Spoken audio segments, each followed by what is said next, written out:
श्री राम आदि के साथ वानर सेना का प्रस्थान।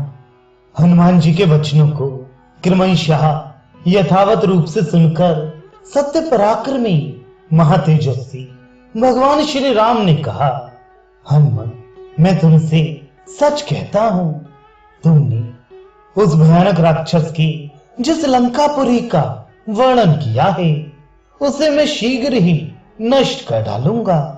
सुग्रीव, तुम इसी मुहूर्त में प्रस्थान की तैयारी करो। सूर्यदेव दिन के मध्य भाग में जा पहुंचे हैं, इसलिए इस विजय नामक मुहूर्त में हमारी यात्रा उपयुक्त होगी। रावण सीता को हरकर ले जाए, किंतु वह जीवित बचकर कहां जाएगा? सिद्ध आदि के मुंह से लंका पर मेरी चढ़ाई का समाचार सुनकर सीता को अपने जीवन की आशा बंध जाएगी।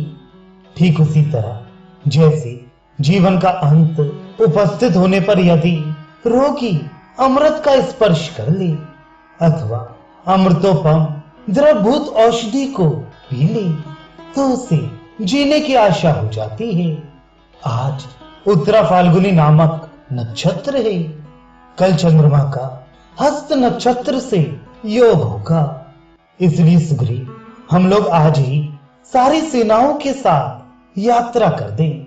इस समय जो शकुन प्रकट हो रहे हैं और जिन्हें मैं देख रहा हूं, उनसे यह विश्वास होता है कि मैं अवश्य ही रावण का वध करके जनक नंदिनी सीता को ले आऊंगा।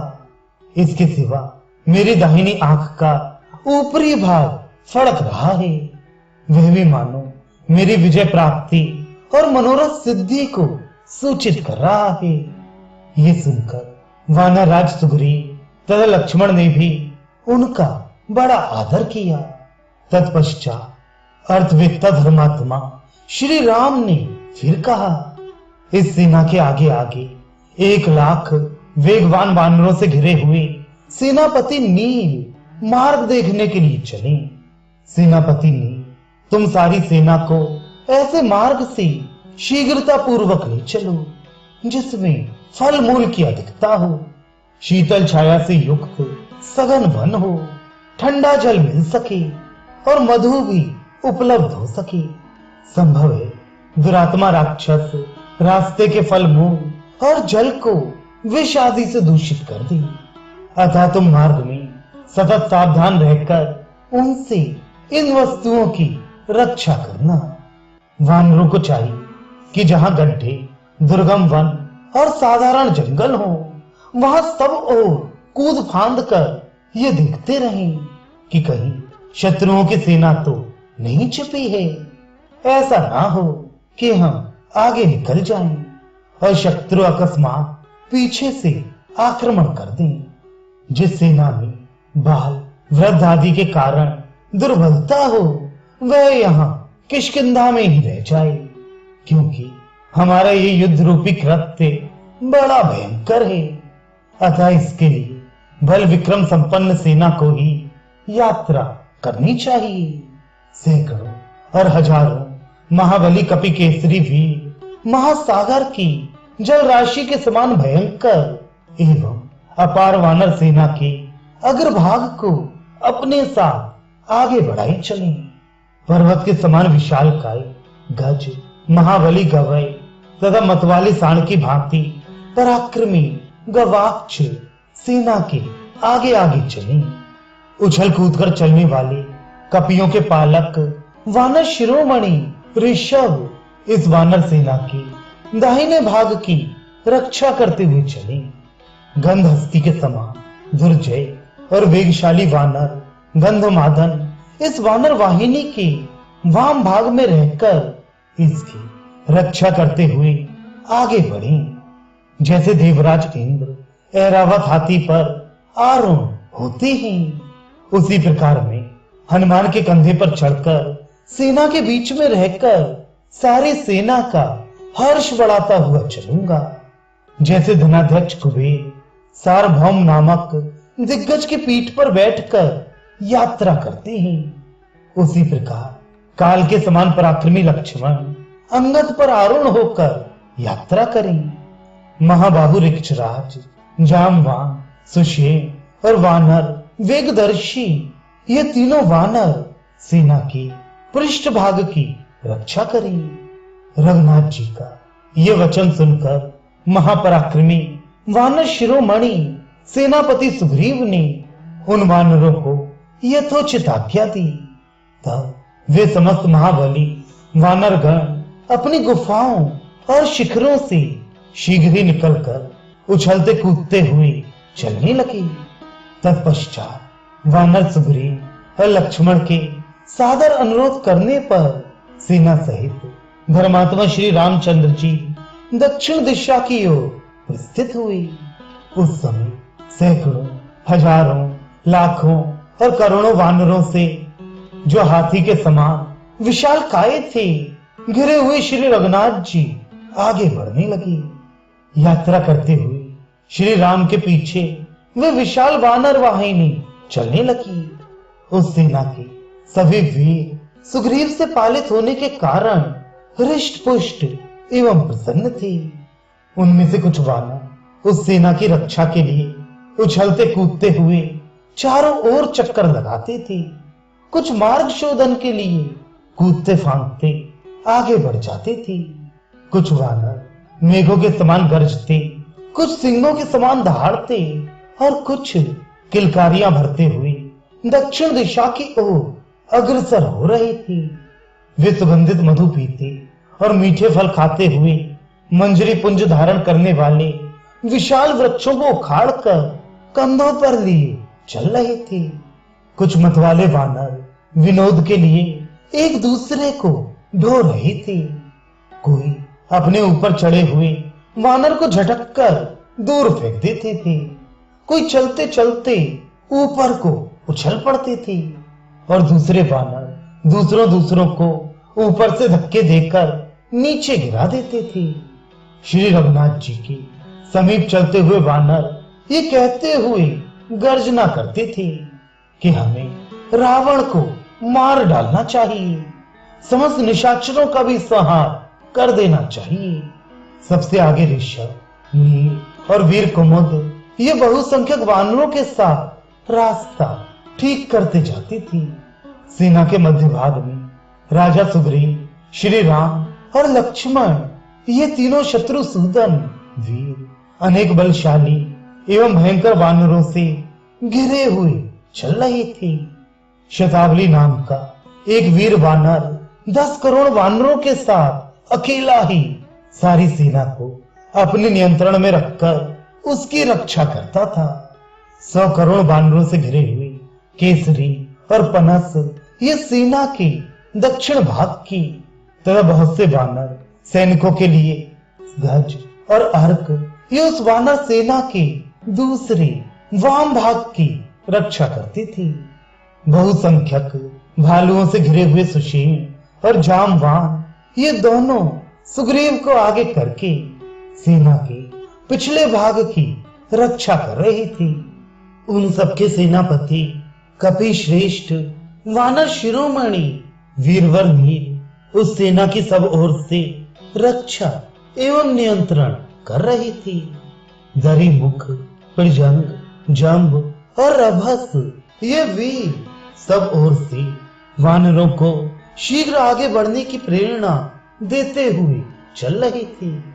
इस प्रकार वे बलोन्मत्त कपि केसरी वीर बराबर आगे बढ़ते गए। चलते चलते उन्होंने पर्वत श्रेष्ठ सहगिरी को देखा, जिसके आसपास और भी सैकड़ों पर्वत थे। रास्ते में उन्हें बहुत से सुंदर सरोवर और तालाब दिखाई दिए, जिनमें मनोहर कमल खिले हुए थे। श्री रामचंद्र जी की आज्ञा थी कि रास्ते में कोई किसी प्रकार का उपद्रव न करे। भयंकर कोप वाले श्री रामचंद्र जी के इस आदेश को जानकर समुद्र के जल प्रवाह की भांति अपार एवं भयंकर दिखाई देने वाली वे विशाल वानर सेना भयभीत सी होकर नगरों के समीपवर्ती स्थानों और जनपदों को दूर से ही छोड़ती चली जा रही थी। विकट गर्जना करने के कारण भयानक शब्द वाले समुद्र की भांति वे महाघोर जान पड़ती थी।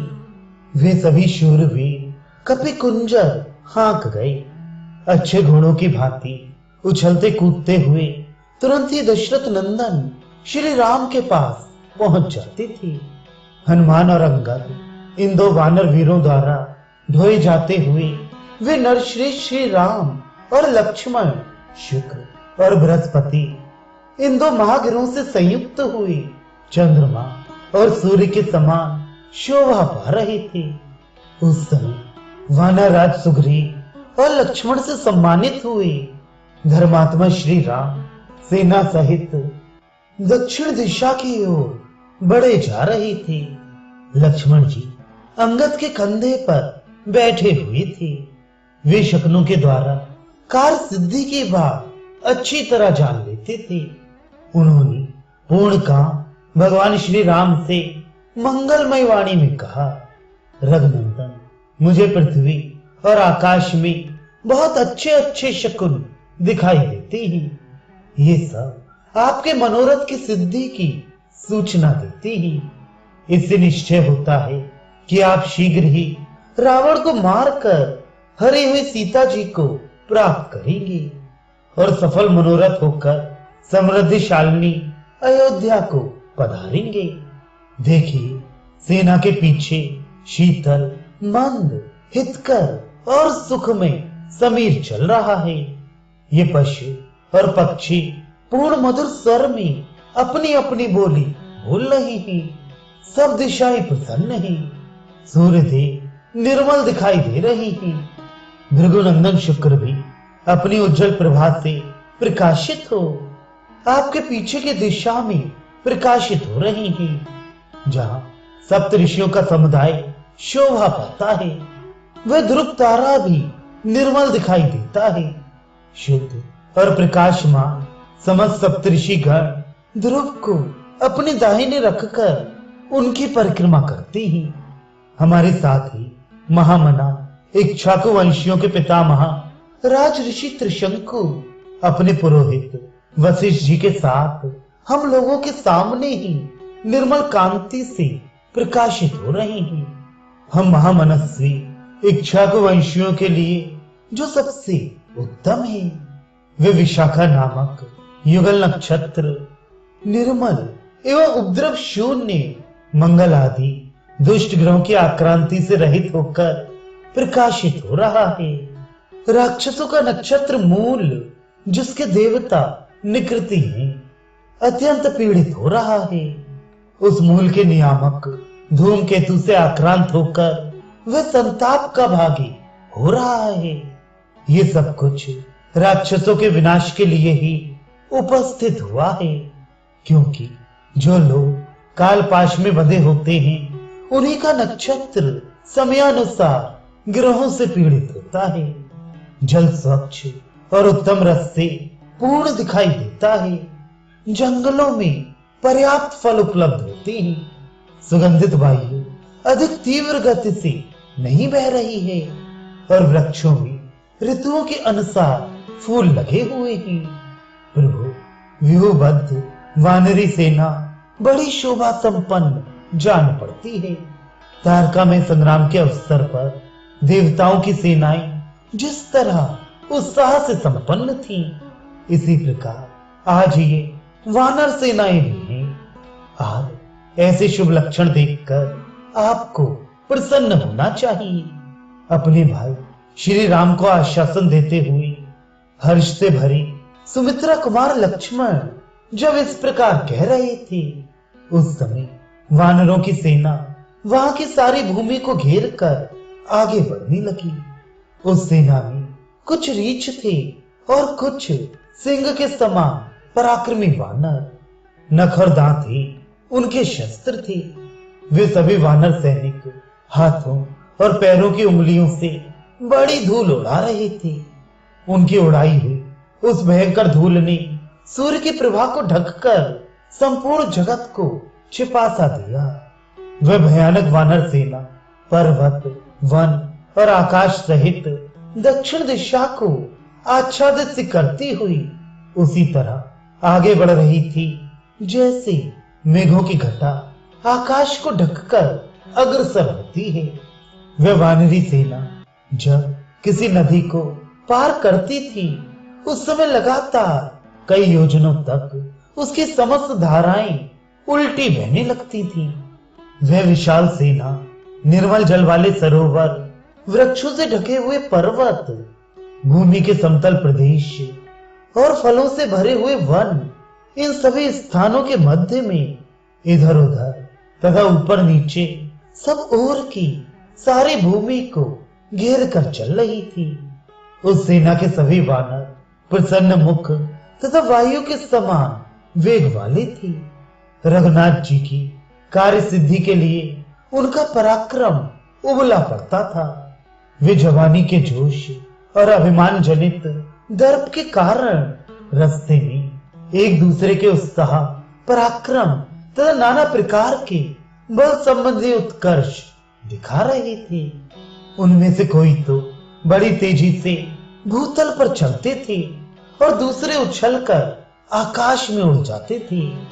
कितने ही वनवासी वानर किलकारियां भरते पृथ्वी पर अपनी पूंछ फटकारते और पैर पटकते थे। कितने ही अपनी बाहें फैलाकर पर्वत शिखरों और वृक्षों को तोड़ डालते थे तथा पर्वतों पर विचरने वाले बहुतेरे वानर पहाड़ों की चोटियों पर चढ़ जाते थे। कोई बड़े जोर से गरजते और कोई सिंहनाद करते थे। कितने ही अपनी जांघों के वेग से अनेकानेक लता समूहों को मसल डालते थे। वे सभी वानर बड़े पराक्रमी थे। अंगड़ाई लेते हुए पत्थर की चट्टानों और बड़े बड़े वृक्षों से खेल करती थी। उन सहस्त्रों, लाखों और करोड़ों वानरों से घिरी हुई सारी पृथ्वी बड़ी शोभा पाती थी।